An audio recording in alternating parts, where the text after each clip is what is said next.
सभी को नमस्ते। मैं आज आप सभी को फसल सुरक्षा की एंट्री कैसे करते हैं उसका एक वीडियो बनाकर भेज रहा हूं। तो शुरू करते हैं।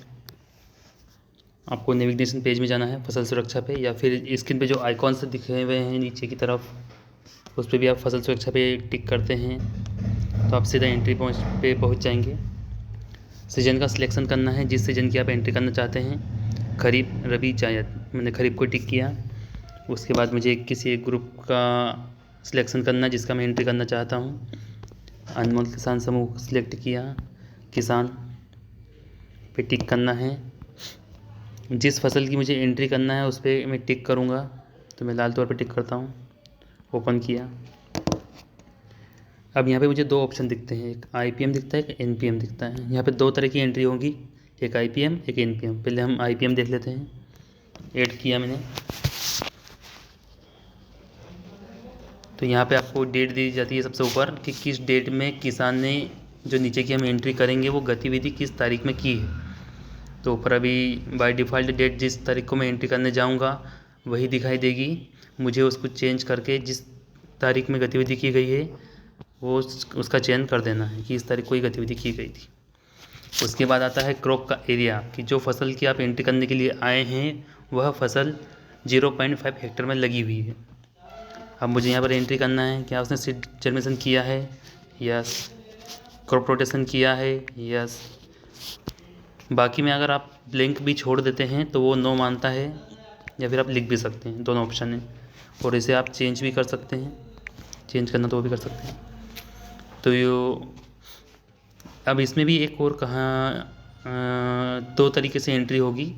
पहला है कि सीड जर्मिनेशन में अगर कोई पैसा खर्च नहीं हो रहा है तो हम उसका जवाब देंगे यस या और नो में। इसी तरह से क्रॉप रोटेशन भी यस नो में जवाब आंसर देना होगा आपको। मिक्स क्रॉप भी यस नो में है, बॉर्डर क्रॉप भी यस नो में है, ट्रैप क्रॉप ये भी यस में है। उसके बाद आपको इंडिकेटर क्रॉप ये भी यस नो में है। उसके बाद आता है फेरोमोन ट्रैप। फेरोमोन ट्रैप एक ऐसी गतिविधि है कि किसान खुद बनाकर नहीं लगा सकता, उसे मार्केट से वो परचेस करना पड़ता है। तो मार्केट से वो उसने कितने रुपए में परचेस किया वो यहाँ डालना है आपको। एक फेरोमोन ट्रैप की बात करूँ तो मैं मिनिमम 30 रुपये का है वो, तो मैं 30 रुपये डाल देता हूँ यहाँ पे। जितने भी वो यूज़ करता है, अगर 4 यूज़ किए हैं तो 3 चौक 12, 120 रुपये हो जाते हैं, वो यहाँ पे आपको लिखना है। ऐसा कैसा टी गार्ड का भी है। जितना आप टी गार्ड की अगर मैं बात करूँ तो ये तो हम ख़रीदते नहीं हैं, पर एक फिर भी अब मिनिमम मजदूरी जो किसान अगर एक दिन बचा है खेत में तो वो 150 जो भी आपको डालना हो वो यहाँ डाल सकते हैं। उसके बाद आया स्टिकी ट्रैप। ये भी हमें मार्केट से मिलते हैं, 10 रुपये पर ट्रैप होता है। अगर 4 लगाया तो उसे 40 रुपये कर देना है और इसको सेव कर देना है। ये आपकी फसल सुरक्षा की IPM इंटीग्रेटेड पेस्ट मैनेजमेंट की एंट्री हो गई है। अब हम जाएंगे NPM एक्टिविटी में, non pesticide management activity. Add करते हैं। यहाँ पर भी सेम वही दे रखा है ऊपर आपको कि पहले आपसे पूछेगा कि किस डेट में किसान द्वारा गतिविधि की गई थी, डेट को सिलेक्ट करना है।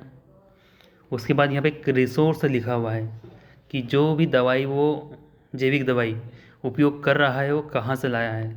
पहला ऑप्शन आपको दिया गया है, सामने लिखे हुए हैं, इन्हीं में से कोई दो में से एक लिखना है। या तो BRC हो सकता है। आप सभी लोग ध्यान रखें, BRC लिखने के बाद स्पेस न दें, क्योंकि वो स्पेस पे एंट्री करने से मना कर देगा। जैविक दवाई के दो रिसोर्स हो सकते हैं, एक BRC हो सकता है जहाँ अपना पॉइंट है वहाँ से दवाई लगे उसने छिड़काव अपने खेत में, या फिर दूसरा सेल्फ की उसने खुद बनाया है और डाला है। तो मैं यहाँ पे BRC लिख देता हूँ, ये लिख दिया। अब यहाँ पर मैंने दवाई के अलग अलग नाम दिए हैं, 5 पत्ती, नीम काढ़ा, निम्बोली अर्क, 4 चटनी, महुआ टॉनिक, सोयाबीन टॉनिक, अंकुरित बीज, जीवामृत, फ्रेश छाछ और तांबा छाछ। तो मैं यहाँ पे डाल देता हूँ 5 लीटर।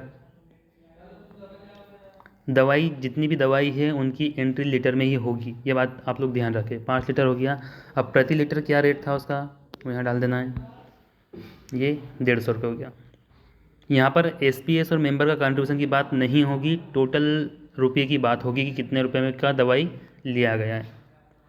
ये 4 किया, 50 रुपये हो गया, सॉरी।